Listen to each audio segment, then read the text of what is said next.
time, take Uncle Ben's advice and make a checklist before you leave the house. Kinda hard to shoot photos for the Daily Bugle without your camera. Spider sense. Yes, Peter, I am you, and you are me, and this is a gun. So that's going to be it for this video, guys. I hope you enjoyed checking out this reveal video for my Nicholas Hammond suit and my Web-Man suit. I'm hoping to do more videos kind of like this in the future. They'll all be a little bit different, but I do hope to do, suit reveals going forward. I'm really happy with how they turned out, especially this Hammond suit / Toei suit. I don't really have any complaints about it. I think the only thing is that the installed soles, I think in hindsight, I would have preferred to have just done it myself. They're not perfectly glued on, so there is, I believe it's on this left foot here, there is like a patch where the pattern doesn't line up right, so it's just like a weird oval shape, which could have been avoided if I had just glued them down myself. But I don't know. I guess I just didn't want to risk it. My sole gluing in the past is very inconsistent. But yeah, other than that, I'm really happy with how everything turned out. Obviously, the belt and the web shooter aren't 100% accurate to the show, which I kind of knew going into it it wasn't going to be. So I just did my best sort of take on them. If you would like to see how I made them, there is a video up here. I'll link it in the card. You can check it out. I go over how I made both of them. So if you're kind of looking for pointers about how to do it yourself, check that video out. Maybe it'll be helpful to you. But yeah, overall, I'm really happy with both pieces. In hindsight, I maybe would have just made the boxes non-detachable, just because when I did shoot it, I had a little kid run up and hug me, and they just all completely fell off, and they have to be attached in a specific order. One thing I do intend to do is mark the back of each cartridge and then mark on the belt the corresponding number, so that way I know exactly where each one is supposed to be placed in order to keep them vertical, because otherwise they will connect but not properly. But other than that, not a lot of issues with this suit. I do think the neckline here could be made higher, or I guess I should say the collar could be made higher. This seems to be more of an issue with print costume recently, not making the neck pieces as long as they should be. So there becomes like a sort of point in the back here where it maybe doesn't quite cover as securely as it should.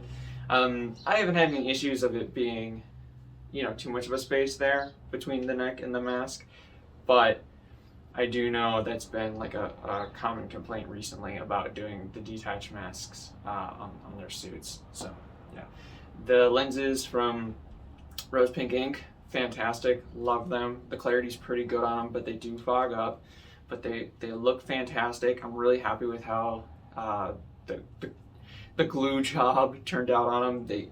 I really nailed it in my opinion for getting them symmetrical and everything. So that is super exciting for me, and I'm super happy with that. So yeah, pretty happy with how this suit turned out. Pretty much zero complaints about it. Super exciting.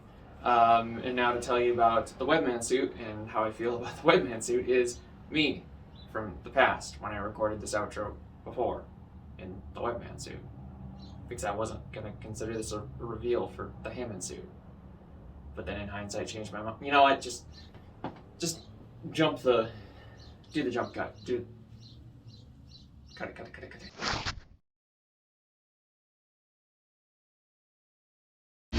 So yeah, guys, this is my new Web-Man suit. I hope you enjoyed that little promo of it and the little parody, recreation, should we say, of the 1977 Spider-Man TV series. I thought that'd be a great way to introduce the suit to you guys. So yeah, this is it. I'll give you another twirl so you check out the back a little bit. The pattern is a Manderson Designs pattern that I recolored to suit this purpose, because looking at the source material Web-Man. He does have the Romita spider, from what I could tell. And the Manderson pattern was something I could use for a couple other suits. So I had gotten it, and so I went ahead and just recolored it. It is printed on color fabric, so it looks really nice. The one weird quirky thing about the pattern is, as you may have noticed, there's no web lines on the underside of the hands. That's not a print costume issue. That is literally the design of the pattern. So that part's a little weird. I didn't catch that. I don't know if Manderson even intended that, but here we are. It's a little quirky. It doesn't really bother me too much, to be honest with you guys. I didn't catch it, so I'm not gonna go out and look for a new pattern like this and all that jazz. Like it's fine. If it really bothered me, I could add the web lines to the underside. That's just not a huge deal, I guess, for me. So yeah, the face shell I bought secondhand, so I couldn't tell you who made it. It was a kit that I finished up myself. I'm pretty happy with how they turned out. So yeah, I'll give you another look at them. Turned out pretty good. The back emblem is... Just for the record, I did want to note that after I filmed this video, I did realize there was some of that underlying mesh poking through. So I did do my best to go in and trim it up so that hopefully in the future you won't be able to notice it at all. But I have yet to actually test that as of putting together this video. So anyways, I did just want to note that I'm aware of that issue and I did hopefully fix it. Cool. Top stitched. The edges are a little weird because it's not perfectly kind of sewn around the edges. It's just like they cut out the emblem and then sewed it. So it's a little weird, but it works. It has the hard edges because they did go that route. So it's fine. To be honest, when I was going to go put this suit in to get printed, I kind of forgot that that emblem would need to be top stitched. Otherwise, I wouldn't be able to do colored fabrics. So either way, that's another thing that is kind of on me anyways. It fits pretty good, I will say.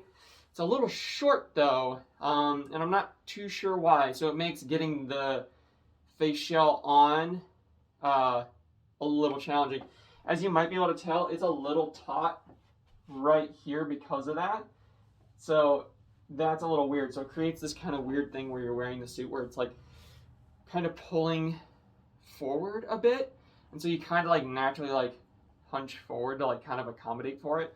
So it does kind of give you more of like a villainous posture. This is not my first suit that I've had that kind of has that issue, but it is just weird because I've never had that problem with print costume before. So I don't know if it's just the size of the shell or what it is, because the mask itself is big enough to accommodate the shell comfortably. So the suit is a little short, so you have to be a little clever about how you get the hood on with the shell, because if you just try pulling the hood over while you're wearing the shell, it won't actually fit. I'm not sure why that is. I typically don't have that issue with print costume, but on this suit, for whatever reason, it's just a tad short, which creates that weird problem back here, like I was saying. But the mask itself is large enough to easily accommodate the shell without any of the holes poking through, the breathing holes. So it's a little weird. I reduced the padding to make sure that, like I said, I could get the eye holes in place so that the edges didn't show through, which you see happen sometimes when you're doing this kind of stuff. But yeah, other than that, fits really, really good. I maybe would have gone another size up on the shoe size. When you're installing your shoes, typically I would recommend, if you're going to be doing it the method I did where it's like a seamless look, I'd usually recommend going up one shoe size to just give you more room to work with. That way it's not pulling your boots too low. But I think I might actually have wanted to size up one more time, maybe two sizes. But they fit and they don't pull the boots down too low as far as I can tell. One thing I would probably do in the future is ask if print costume can just sew the feet as the pattern shows, where it's a rounded boot look, because what they do is they sew it at like sort of an angle to accommodate your feet. But if you're doing this method of like seamless shoes, you're always going to have that sort of edge that puckers, unless you get really clever with how you're folding edges over and stuff, that you just wouldn't have if they sewed it with like a rounded boot in mind.